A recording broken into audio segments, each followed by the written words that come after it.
You can see how these women are stagnant and they're not growing because they're not held accountable, and they avoid the responsibility, and all they have is other people telling you, yes, yes, yes. If all I ever had in my life was people telling me, yes, you're doing great, go ahead, okay, slay, da-da-da-da-da, I wouldn't know where to begin if I wasn't where I wanted to be. I had a serious red pill realization. It took forever for this to click for me. When men make stupid decisions, the world is hard on us, and that's how we learn and grow. When women make stupid decisions, nobody's hard on them, and they're told that their stupid decision making is okay because you didn't know any better. You went with what felt right at the time, and it had a bad result, but we all get bad results sometimes. See, as men, we grow and we learn from making mistakes, being judged harshly for it, facing tough love from other men who check us when we're out of line, whether that's your boys, your father, your uncle, and they're gonna embarrass you, and they're gonna judge you, and they're gonna make you feel like shit at times. But that's the tough love necessary for growth. What clicked for me finally is that when women get that same dose of tough love at times, people clearly calling out bullshit, reckless, irresponsible behavior when they see it, they can't take it any other way than you must hate women, and women band together and rush to each other's aid anytime they're judged for clear, improper, irresponsible decision making, and collectively view any man that criticizes that decision making as women haters. But the reason it comes down to that is because everybody feels a sense of shame when someone holds them to their own accountability. Everybody does. As a man, I've felt that. When my dad checked me on my bullshit. When my brothers checked me on my bullshit. We have a younger brother now. If we check him on his bullshit because we want to see him do better and we want him to learn from his mistakes, his first instinct is to think like, my older brothers hate me. My dad hates me. My uncles hate me. So that's normal. But that's how this all got misconstrued. Anyone who calls you on your bullshit with tough love because they want to see you do better in life is a hater to you. So same shit. If you say a woman should be held accountable for her mistakes, just like a man, a woman's going to feel the same exact way and go, hate, hater. They hate women. So you have the perspective of the younger brother and the perspective of these women, and like collectively other women don't hold other women accountable. It makes me think about how as men growing up, even though it's hard, I wouldn't want to live in a life that doesn't hold you accountable. And it kind of, I mean, like men got to use that to an advantage for themselves, not an advantage over anyone else, but like you can see how these women are stagnant and they're not growing because they're not held accountable, and they avoid the responsibility, and all they have is other people telling you, yes, yes, yes. If all I ever had in my life was people telling me, yes, you're doing great, go ahead, okay, slay, da-da-da-da-da, I wouldn't know where to begin if I wasn't where I wanted to be. I wouldn't know where to start. So like having that accountability and having that constructive criticism be looked at as, when you're younger, it sucks, but one day it clicks. But when you're a man, like near our age, like to have that input on your life and on your decisions, and to have like something to bounce off of, it helps. So it kind of sucks as a woman to be in a community where you're not only not held accountable, but you're just kind of like force-fed into this mindset of like, I'm not doing everything wrong, and I'm gonna delegate all my problems and everything that's an issue on another reason and not hold myself responsible. And then you don't have any room to grow or any assistance to grow. You have to figure that all out as yourself as a woman. Yeah, thinking that a grown adult should take accountability for their actions and realize when they fucked up so that they can learn a lesson from it and grow has nothing to do with misogyny. It is natural to resist people that judge your actions and people that call you on your bullshit, even people that mean well, which is tough love. Just like a young male, like a troubled 17-year-old boy is going to think anybody giving him constructive criticism and tough love is a hater. But the difference is, I think women really never have to take accountability if they don't want to. If there's too many women in their circle telling them that their poor decision making was acceptable because you didn't know any better. So like a clear example is, a couple of years back, I had a girlfriend. This girl stalked me, broke in the house, marked up my car. Yeah, she drew on my car. She would drive by in the middle of the night and be like, fuck you, Kevin.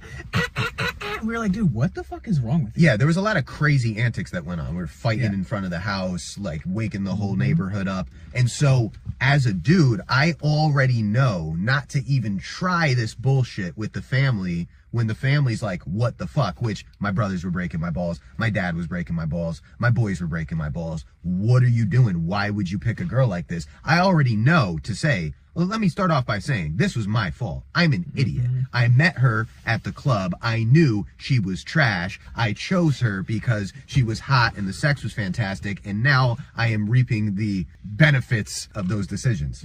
Whereas a girl finds some dude who is clearly a fucking loser, who destroys her life, maybe destroys her finances, maybe puts hands on her. If she has a kid, it's even worse because now you're bringing a kid in danger with a situation like that.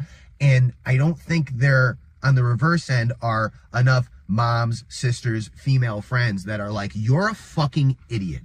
It was clear as day this is not the man that you picked. The dude's selling heroin, and she's like, well, you know. Yeah, there's too many women that rush to that woman's aid and say, and I've heard this expression a lot, you were wearing rose-colored glasses. You didn't know any better. You did what felt right at the time, and this is the result. And sometimes you get a bad result, but you keep trying. And then generally what happens is, since a woman didn't have to meet any kind of shame, criticism, judgment from people in her circle, and I mean shame, criticism, and judgment from people you love who want you to learn a lesson from this. Like I did. I'll never fucking pick a chick like that again because I like my car. I like this car. The last car is fucking gone.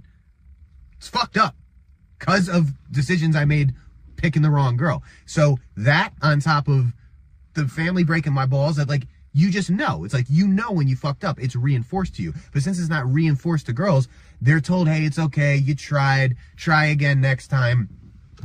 That doesn't help in aiding a situation where they think, okay, they keep picking fucked up dude after fucked up dude after fucked up dude. You got to learn. So you hold the accountability, you take the, for lack of a better term, the failure of your decision, because you learn more from failure than anything. And you apply that to shit moving forward. When you don't view something as a failure or something that you could have done better, they just move forward with, okay, well, let me just try this and do this and do this and do this, and it just keeps happening to me rather than I keep making these poor decisions. They don't even have accountability with themselves, where you going forward, you realize with this one chick you were fucking with, I fucked up in my decision making, so holding accountability with myself, I'm going to use this information in hindsight and make better informed decisions moving forward. Can I tell a story real quick? Go ahead. So I was playing high school hockey. Everyone knows I'm big into hockey, and this is kind of where I learned accountability. So playing high school hockey, we were playing in Darien. It's like one of the best schools in the state. And they're a really good team. And I'm fully dressed. I'm on the bench. I didn't play like 1 minute the entire game. Really pissed off. I go home. I'm all pissed. I'm in my emotions. I'm like, dude, fuck this coach. Fuck this team. Whatever. I don't even give a fuck. I don't even want to play. Da, da, da, da, da. And then it kind of dawned on me, like, you can either do one of two things. And I guess this is where, like, kind of the logic comes in. You can either sit and wallow in it and be mad about everybody else except for you, or you can look at, why didn't I play? What's something I can do to make this different? And like what? Basically, the realization I had is, why didn't I play? Probably because I'm not working hard enough. So what I did was I went to practice, the next practice, and I was like, I'm gonna work harder than anybody in this fucking rink. I'm gonna work my ass off. So I went in, worked my ass off. I'm fucking dipping and diving through everyone. I did really well, and the coach comes up to me after, and he's like, yo, you didn't even play last game. Why are you like working so hard? Or like, why'd you just, I don't know, why'd you do so well at practice today? And I told him basically the same story I just told you guys, the realization I had. And he was like, no shit.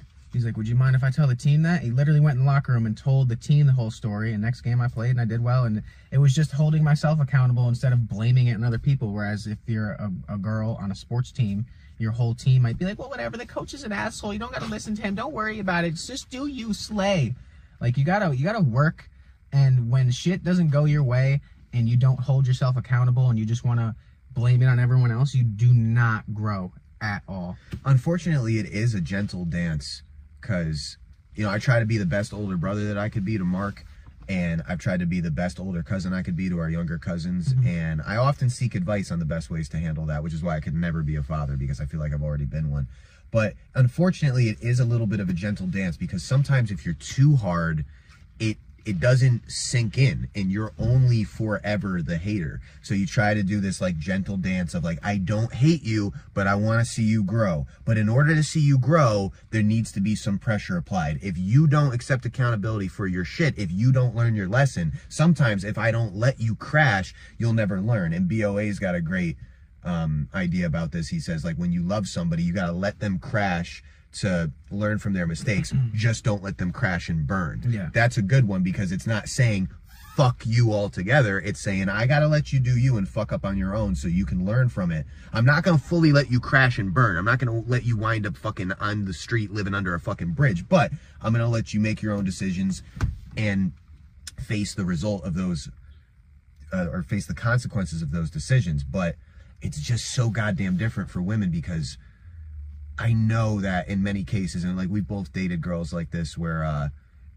you know, like the issues she has, as she goes back to her sisters, her mom, her aunties, it's all kind of just being confirmed back to her that like whatever she thinks is right, she should go with. They just recycle it back to him instead of being like, well, what were you doing? Yeah, exactly. And whereas like when we gotta be around our dad, our uncles, our grandfather, it's about what the fuck did you do, where you held accountable.